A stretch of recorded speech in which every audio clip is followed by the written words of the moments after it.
Hi everybody, this is Ankur Dhawan, Chief Investment Officer of PropTiger.com. In this short video, what we will present are views on how this budget will impact the real estate market. Let's start with the overall views on the budget.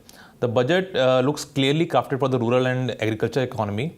There are multiple softs given for the rural sector, starting with the increasing MSP for the Kharif crop, or talking about how the rural sector villages will be connected to the roads in near future, or electrification of the rural villages.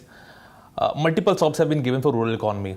Similarly, the other sector which has got the most benefit of this budget is the MSME sector, where the biggest sop in my mind is that the corporate tax rate for the MSME sector has been brought down to 25%.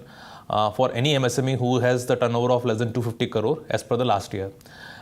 This will reduce the tax liability of these MSME, and also there have been multiple SOPs which are given in terms of the Employee Provident Fund SOPs, which will increase the job creation in this sector. So overall, if the job creation is happening, I think this will impact positively both the economy as well as the real estate sector. On the personal income tax front, there have not been much changes. Only change which has been done is the standard deduction of 40,000 which has been introduced in the lieu of medical and the conveyance expenses which were allowed earlier. So I don't see much change happening there in terms of the income tax liability of a personal income taxpayer. Actually, there might be a slight negative bias if we see that the cess, which has been till now 3% on the income tax, has been increased to 4%. So overall, I will say that as a salaried guy, not much will change in your life after this budget. Let's go to the impact on the real estate now, and let's understand how it will impact the real estate. Overall, my sense is that the budget is very neutral when it comes to real estate sector. The theme which have been part of the earlier budgets, which have been affordable housing, continued in this budget only. So let's start the first point, which is on the affordable housing. This budget proposes to create a specific dedicated fund for affordable housing in NHB, which will help the housing finance companies who are lending to this sector, who are providing home finance to the affordable housing buyer. And overall, my sense is this will improve the availability of home loan to this sector and also reduce the cost for the home finance companies. So affordable housing gets a boost in this particular budget. Second, let's go to the announcement around the special announcement on the Mumbai and Bangalore railway, which this budget had made. The budget has announced 11,000 crore for the expansion of Mumbai suburban railway by 90 kilometers. And similarly, for Bangalore, they have allotted 17,000 crores, which will be used for expanding the Bangalore metro.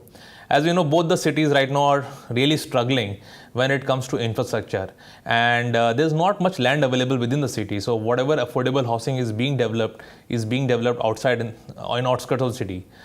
So in that case, once these infrastructure projects are complete, the people who are buying affordable housing in outside area, whether it's Boisar or Palghar in Mumbai, or we're talking about Electronic City in Bangalore, the connectivity will further improve the employment and the attractiveness of this affordable housing in these cities. So that was the second announcement. And third announcement is around the capital gains, which is also a minor change. There are few areas in cities like Delhi, Mumbai, where the circle rates are much higher than the market price.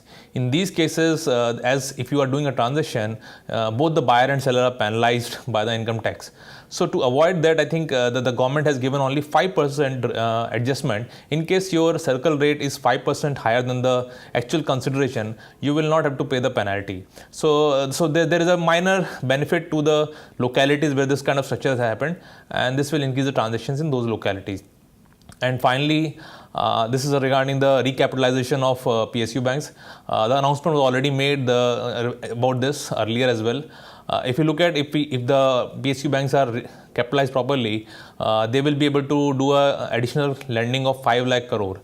And all of us know that the home loan is a major part of the retail book of all the banks. So this additional capitalization will actually help to provide more home loans to the sector, to the buyer, as well as might reduce the cost in future once the capitalization is done. So overall, my sense is that the very minor positive benefits for the real estate sector, but the overall good news is that there's nothing negative about this budget in this budget.